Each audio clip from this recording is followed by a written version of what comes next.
저들은 헌법상 권한을 남용하여 나라를 위기에 몰아넣었지만 나는 헌법의 틀 안에서 국가 비상상태 선언인 비상계엄을 선포하여 직접 주권자인 국민을 상대로 상황의 심각성을 알리고 위기 극복에 동참을 호소해야겠다. 이런 얘기도 예, 그런 말씀도 계셨습니다. 네.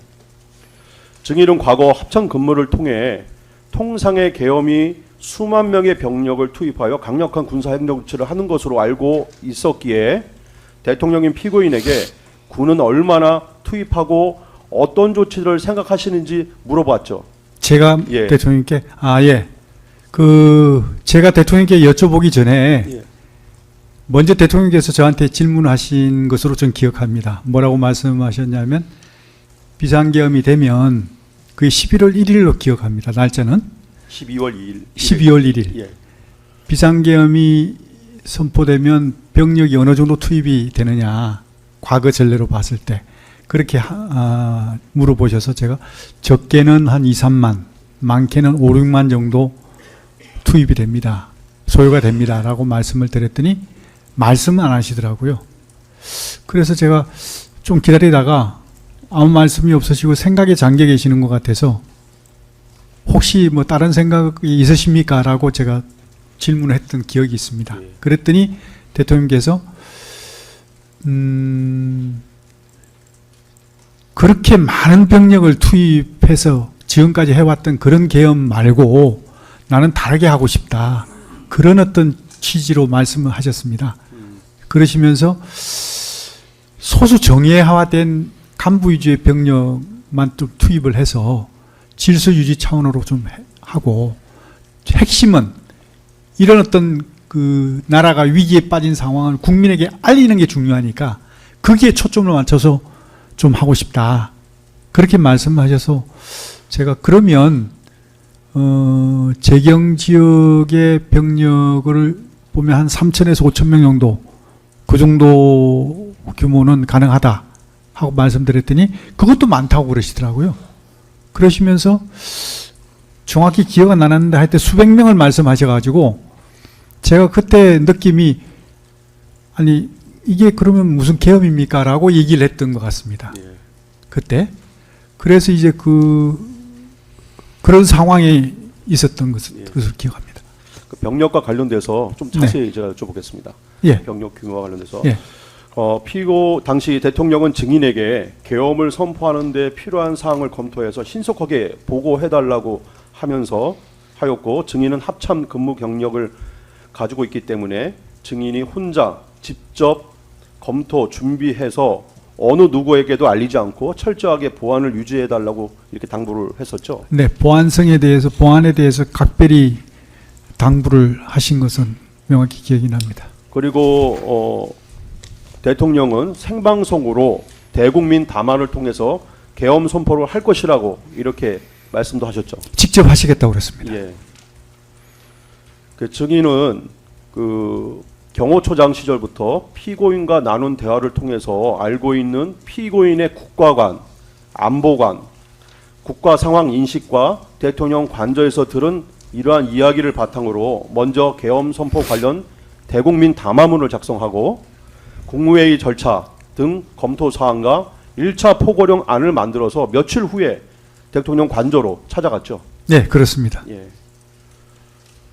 당시 대통령은 대국민 담화문을 읽어보더니 평소 거대 야당이 반국가 세력, 체제 전복 세력과도 연계하고 손잡는 행태를 개탄하였는데 잘 지적하고 있다면서 거의 손댈 것이 없다 이렇게 말한 적도 있나요?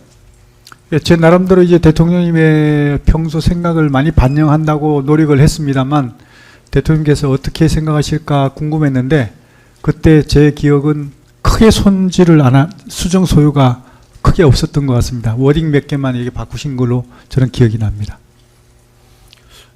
대통령은 국무회의가 필요하다는 보고를 하셨잖아요. 네. 예, 그 보고를 받고 계엄 선포를 위한 국무회의를 일반적인 주례 국무회의처럼 하면 대국민 담화를 하기도 전에 안건이 다 새 나가서 혼란이 생기고 군이 더 많이 투입해야 되는 상황이 발생하니까 밤 10시경 대국민 담화를 하고 두세 시간 전부터 하기 전 두세 시간 전부터 국무위원들을 대통령실에 보안 손님으로 소집하는 것이 좋겠다 이렇게 얘기한 바도 있습니까? 네, 그 말씀의 배경은 제가 이제 국무회의 관련해서 보고를 드리면서 좀 이런 어떤 부분의 신속성이나 보안성 문제가 좀 문제가 있을 것 같다고 말씀을 드렸더니 대통령께서 이렇게 하는 게 좋겠다고 아이디어를 말씀하셨고 대통령께서 그런 지침을 주셔서 제가 그렇게 한 걸로 기억합니다. 증인이 대통령께 보고드린 국무회의는 당연히 정족수를 갖춘 국무회의를 얘기하는 것이죠. 그렇습니다. 네. 정족수를 안 갖춘 국무회의라는 게 있을 수 있습니까? 그것은 없는 걸로 알고 있습니다. 대통령께서 증인에게 총리, 외교, 국방, 통일, 행안, 법무 등 계엄 관련된 필수 국무위원에다가 추가로 몇 명의 국무위원을 더 보안 손님으로 대통령실에 오게 해서 정족수를 충족하면 될 것이다. 이렇게도 얘기를 하신 바가 있습니까? 예, 맞습니다. 예.